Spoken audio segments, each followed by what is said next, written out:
When diving into Final Fantasy XIV's latest update 7.5 Trail to the Heavens, I quite enjoyed the story across the board. In this video we're breaking down the big stuff, the new Alliance raid, maybe rank the bosses, going to talk about the main story content, and whether this update is another bit of filler or something you should actually care about. Yes, that is correct. And look, this is only half the story, half the patch. The other parts are rolling out over the next few months, including the new limited job Beastmaster. Now, if you played Final Fantasy XI, you already know why that matters. I've put countless hours into Beastmaster back then, and if 14's Beastmaster gets even close to that level of depth, yeah, it's going to be awesome. Looking forward to it. But first, let's talk about what's here right now.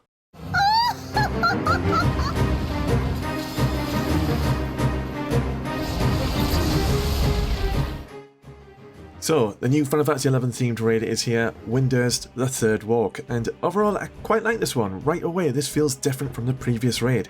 I actually think that one had some stronger environments, more detail in places, but with this one, the boss design feels like a step up and matters more, because at the end of the day, this is something you're going to be repeating over and over again. The Great Star Tree. This must be Windurst Walls. We kick things off in Windurst Walls, Windurst being one of the 3 starting cities in Final Fantasy XI depending on where you aligned yourself. And visually they've nailed it, the layout, the tone, and playful Windurst music hit that nostalgia hard. Love how we can see the rest of Windurst Walls in the background. I just wish we could explore it further.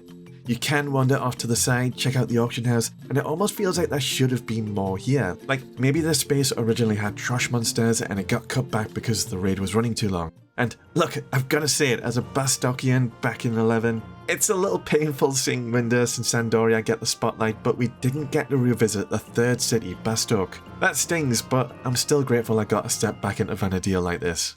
Shantotto! So first fight is with Shantotto, and if you played Final Fantasy XI, you already know she's going to be a problem. Shantotto is one of the most iconic and completely overpowered black mages, a central figure in Windurst, and I'm pretty sure the devs love her and it really shows here. Before the fight even begins, there's this great little moment. As we're approaching her, she's casually finishing off Absolute Virtue like it's nothing. Absolute Virtue was a super boss in 11 that went undefeated for years. So brutal that developers had to release hint videos just to help players figure the fight out. This is a pretty cool way of telling the player everything you need to know about Shantotto and how dangerous she is. You've got raised platforms getting crushed together with Quake, constant repositioning, and a heavy focus on reading her arcane patterns. Shantotto's black magic is on full display, culminating in a full-blown meteor storm that just looks pretty awesome in motion. I'm no saint, so don't expect restraint. I think it's a solid fight, a fairly strong opener to the raid, and I think it's a fun fight to play. I'll rank this boss and stack it up against the others once I've spoken about them all. But before I get into the next bit, if you love RPGs, consider subscribing to Bytes or giving the video a like. I'm a bit of an indie game developer who covers RPGs, and I'm replaying the whole Final Fantasy series while ranking them. Thank you. Well then, shall we head back? Next, and this genuinely caught me off guard, we head back to Zahbi from the Treasures of At-Ergen. Zahbi is under attack! That expansion had this really distinct identity, leaning into Far Eastern influences in a way that felt completely different for Final Fantasy at the time, and somehow it worked really well. It was awesome. But Zahbi is home to the Besieged system. 1 in 3 Beastmen armies would siege the city, and everyone would come together and hold the line and fight them off. It made the world feel alive, and it was a pretty cool way of earning some extra experience points. And that's exactly what they've tried to recreate here. So I ran this 3 times, and every single time it was the Lamiu forces attacking. Now, maybe I just got unlucky, but if this isn't dynamic like it was in 11 with 3 possible invading armies, that feels like a missed opportunity, because having different invading armies rotate in would have added some replay value to this raid. Not to mention the Troll and Mamuljar already exist in Dawntrail.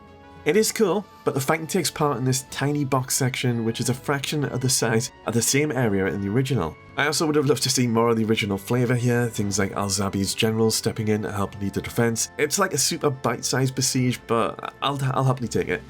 And that leads into the Alzadal Undersea Ruins and the far eastern take on Alexander, the final boss of the Treasures of At-Ergen. Alexander, so we meet again.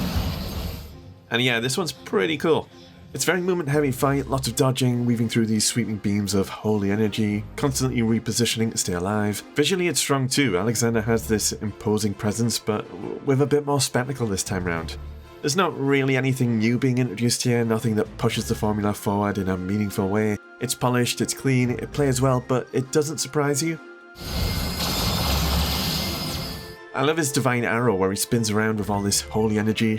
Looks sick as hell. But compared to 11, it does feel like it's missing that extra sauce, because in Final Fantasy XI, Odin is involved and fights Alexander, which gave it much more of a climactic edge. That sense of escalation just isn't quite as strong here. Although I will say there's something surreal about experiencing Alexander like this, because in Final Fantasy XI, none of this had voice acting. His badass robotic voice adds a strange weight to the whole thing. The weak shall be rewarded. The defiled shall be judged. Alexander's presence and the treasures of Ant-Ergen's soundtrack really elevate this fight. Then we push through a quick wave of trash in the depths of Ruhamet, and that leads straight into the next major encounter, Promathia, the final boss of the Chains of Promathia expansion. Who calleth my name? Yeah, I can check this one off my wish list as well. I'm genuinely glad to see Promathia brought into this, because this fight goes hard. First off, the environment is incredible. It's faithful to 11, but elevated, cleaner, more detailed, and just straight up gorgeous to look at. And then there's the fight itself. This honestly feels like it could have been the finale of the entire raid. It has that sense of scale, spectacle. It really screams endgame encounter, a final boss, more so than Alexander. Credit to the developers, they really nailed the tone here. For me, the standout moment comes midway through the encounter. The alliance gets split up into 3 groups and thrown into these Provivium-like spaces, fighting against these emptiness mini-bosses. If you haven't played 11, this is a huge callback. There's these Proviviums, which are like dungeons, and they were really atmospheric and eerie. Bringing a little slice of that back here works brilliantly. I always like when alliance raids do this, splitting groups up, forcing different routes or parallel encounters. This is easily one of the strongest sections of the raid, no question. Our farewell shall be forever. And that leads into the final encounter, Shinryu. This is the final boss of the Besieged DLC, basically an alternative world where Promathia has pretty much won. I won't say too much, and Shinryu is his new ultimate form. And the first phase of this fight is absolutely fantastic. Shinryu completely dominates the space. He's so massive, so large, in fact, that the encounter is split across 2 platforms. You're constantly swapping between upper and lower levels just to deal with different attacks and stay alive. And that works really well. It reinforces the scale of the fight in the way you actually feel in gameplay. You're not just fighting a boss, you're coordinating around something that generally feels too big to contain in one arena. It's a great idea and it's a lot of fun to play. Then we hit phase 2, Shinryu absorbs the echo of 14's Mamuljar King and transforms into the Hollow King. And I'm gonna be honest, this is where it loses me a bit. I don't think this works as well. This world is mine to conquer. The Hollow King design feels a bit out of place. Personally, I think it's a step down visually, it's a bit goofy, and narratively, I'm not entirely convinced it fits in the lore, with Shinryu already being Promethia's ultimate form, after already absorbing major story characters in 11. It feels like an escalation that isn't really needed. That said, there is a cool mechanic here, the entire alliance coming together to parry the Hollow King's sword swings. And I can see what they were going for, that sense of unity, of everyone responding to a single overwhelming threat. But personally, I think the fight was stronger in phase 1, both visually and mechanically. That secondary platform disappears in phase 2, it feels smaller scale.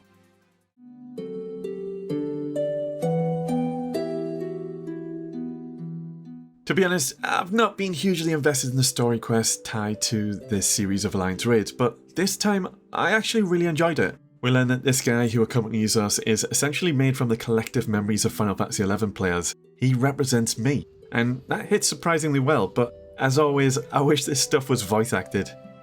The story becomes this quiet farewell from the 11 cast to the world of 14, and yeah, it's genuinely a little emotional, a little sad.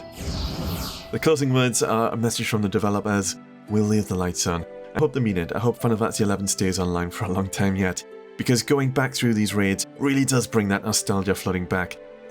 I wish there was a bit more crossover in how 11 and 14 are handled. Even something simple as your subscription gets you access to both 11 and 14 at no extra cost. That might have helped more players experience 11. Now, I do think something important needs to be said here. You don't need to have played Final Fantasy XI to enjoy this raid series, because even without the nostalgia, the set pieces here are strong enough on their own. Encounters like Promathia in particular are genuinely impressive, the kind of fight that could easily spark some curiosity about 11 for the first time. It's confident, it's spectacle driven, and at its best it's really compelling content to experience for the first time. The armor sets you earn are essentially just modernized artifact gear from 11. It's a strange fit, especially when you're effectively wearing another job's identity instead of your own. Personally, I think it was a pity that they didn't spread more artifact sets more evenly across all 3 raids. Now, ranking the bosses for me, Promathia is easily number 1. It's the most complete package, faithful, visually impressive, mechanically strong, and it genuinely felt like a final boss. After that, I'd put Alexander second. It's consistent, polished, and mechanically solid, even if it doesn't quite reach the same peaks. Third fight is Shantotto, not as ambitious, but it's fun, memorable, environments are nice, and it's packed with personality. Shinryu is the tricky one. That first phase would be a strong contender, massive scale, great mechanics, fantastic execution, but the second phase drags it down for me. It feels like a misstep both visually and thematically. I think it's fair to say I want to see bosses from 11, not 14 stuff mixed in. So overall it lands lower than it probably could have. Alright, I've definitely spent a lot of time on the Alliance raids, but Final Fantasy XI means a lot to me, so it was kind of inevitable. Now though, let's shift over to the main story because this time round it actually holds up pretty well.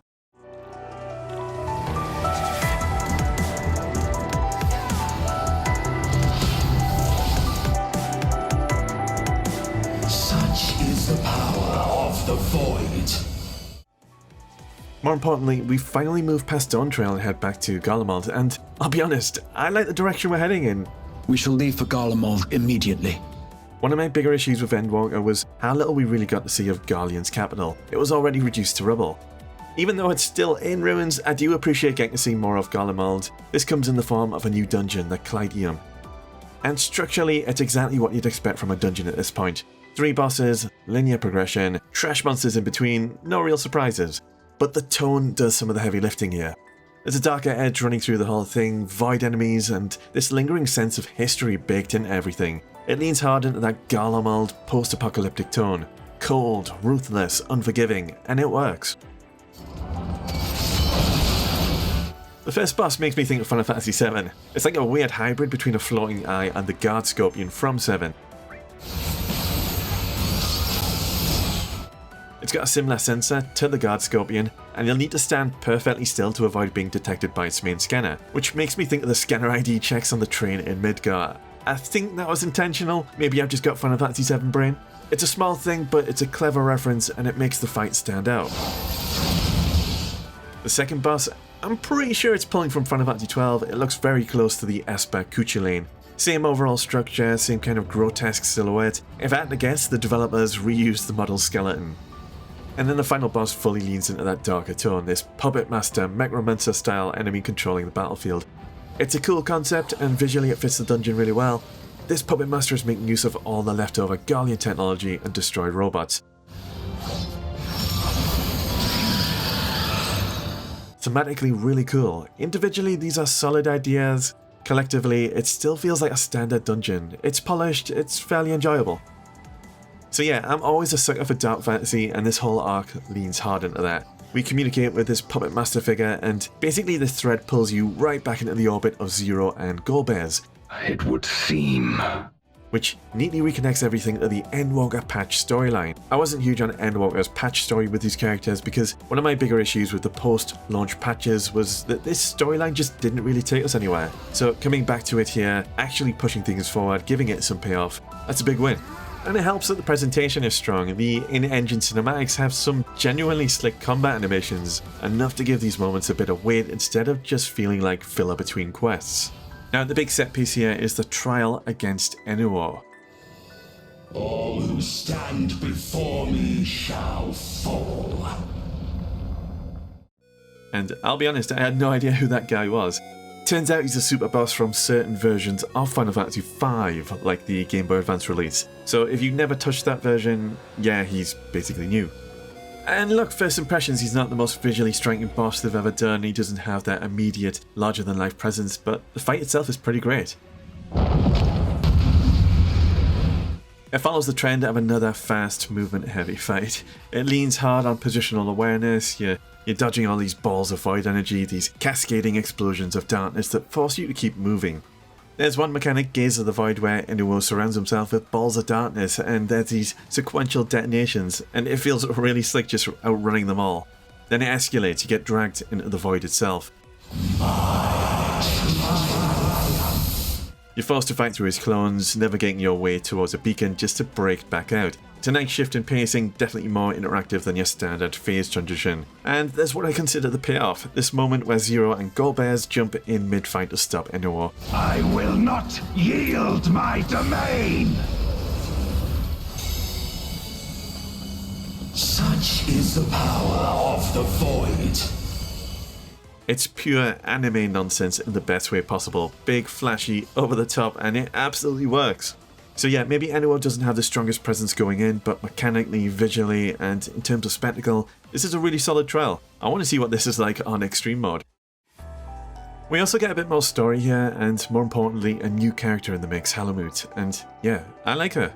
She reveals herself as another Ascian, which immediately raises the stakes, because the last time an Ascian properly stepped into the spotlight and approached us like this, it led to some of the best storytelling this game's ever had. I cherish man's journey. Maybe there's a bit of expectation baked in there, no pressure.